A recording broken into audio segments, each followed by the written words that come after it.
eebbaa kun addee siinqee doonii gootetti dhufaa jirti. Addee siinqee harka kee ol qabadhu. Kan bageeffamee. Little Oromia Ramo addee Emi Barkees kunnoo jijinis keessa argamuudhaan keessi. Addee Amaanis kunnoo Little Oromia irraa Minnesota irraa dhufaniiru. Kanaafuu calqabumarraa gara irreessi keenya milkaa'eera. Baga nagaan dhuftanii isin jedha hunda keessa. Irreessi bara baraan as keenyaa bara baraan dhufnee kabajnaa. Walumaan galatti sabni Oromoo saba hawaasaan jiraatudha. Hawaasummaatti amana. Wal jedha waan hundumaan waan xinnaa waan guddaatti jiruuf jireenya Oromoo keessatti wal ta'uun oddoo guddaa qaba. Rakkoosaa himmasaa kan baafatu wajjiniin waliin jireenyuma isaa keessatti jecha. Naammoo irreessa eleelummoo wal jiraachummaa Oromoo keessatti irreessi oddoo guddaa qaba. Maaliif yoo jettee ganna gurraacha bacaqii dhaqee keessa dabarree birraa booqaatti baaneerra. Rakkoo guddaa keessa dabarree hojjaa hamaa keessa dabarree bara haaraatti baaneerra. Daraaraa agarreerra, aduu agarreerra. Firii arguudhaaf immoo qophaa'aa jirra.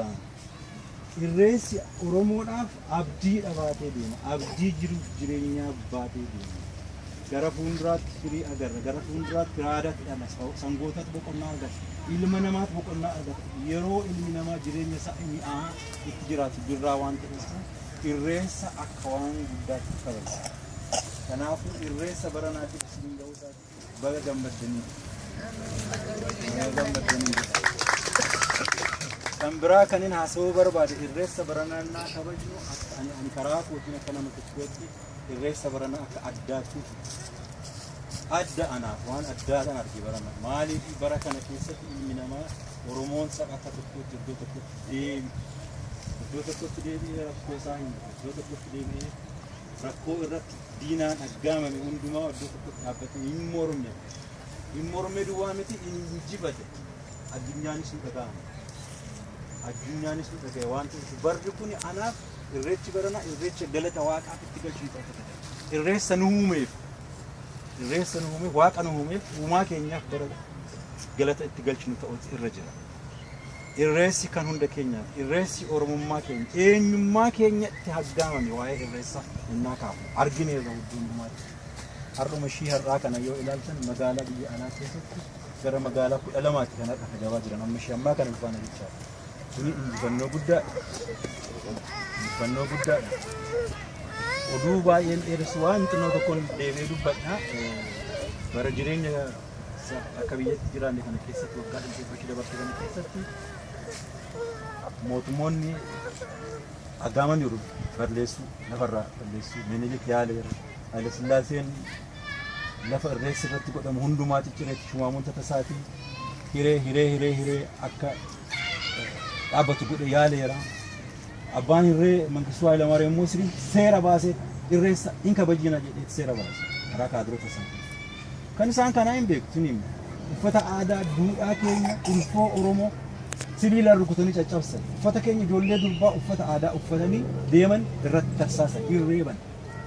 Kana hunda keessa dabarree amma irreessi akkaataa itti kabajamu innaa ilaallu Oromoon waan hundaa injifatee aadaa keenya mukan caaluun jiru aadaa keenya mukan irratti waan hundumaa bara keenya nagaa waaqeenaa isaa kan caalaa warri garaa isaanii keessa wanti dubbachuu barbaadan jiru guyyaa wal arginu kanatti guyyaa gammachuu wanta dubbachuu barbaadan qabaatan kadhawaan sadan tokko walii kennina obbo Abarraa waan dubbatu qabdaa xinnoo ishii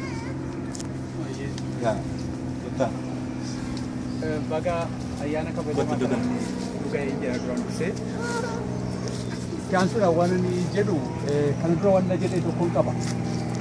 Nama waa beekutti waa himuun hin cimaan ulfaata. Innuu beekaa waan itti ban hin jiru jechuun jedhe. Oromoon asitti waan argine Oromoota Oromummaa keenya beeknu. Oromoo of beeknu jaataan bakka kanatti argamne. Of beekuu qofaan immoo gahaa miti. Of beekuu qofaan gahaa miti kana jiruuf maali?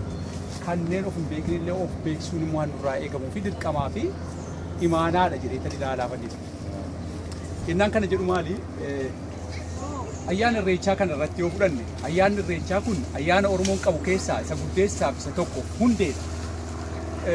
Akkuma Gammachuun jedhanii mootummaan Habashaa darban faa darban amma har'aatti illee jiran Oromoo dhabamsiisuudhaaf kan isaan irratti duula godhan tokko qawween cabsanii sana booddee eenyummaa isaa cabsuudhaaf afaan isaa cabsanii aadaa isaa cabsanii aadaan isaa gaafa cabu sabni tokko of dhaba. Sabni of dhabe immoo bishaan gabateerraa ta'a. Bishaan gabateerraa gara raasanitti raasafama, gara dhangalaasanitti dhangala'a.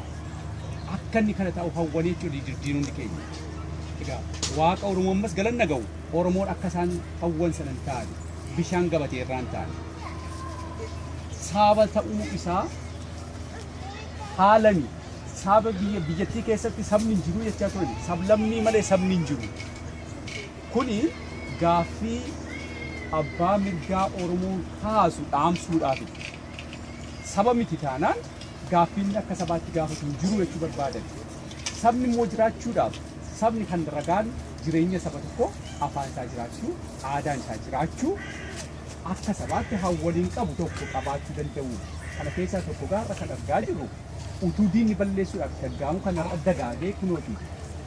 Akka dabballee malee sabni Oromoo utuu isaan qawweedhaan irratti duulanii Oromoon bakka jiru hundumaatii wal ka'ee wal kakaasee eenyummaa isaa barbaadee of argate. Kuni Oromoodhaaf akka isaan jedhu injifannoo tokkooti.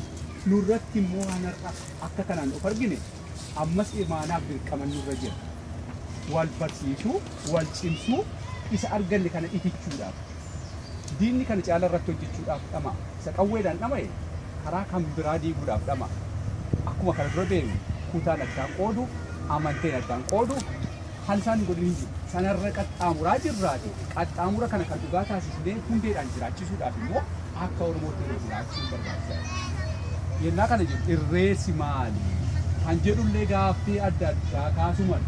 Irreessi kan Oromoon qabaachaa ture kan ittiin wal argee gammachuu hamaarraa gaariitti ce'uu dukkanarraa ifatti ba'uu mallattoo godhatee ittiin aadeeffatee aadaa godhatee ittiin jiraachaa ture.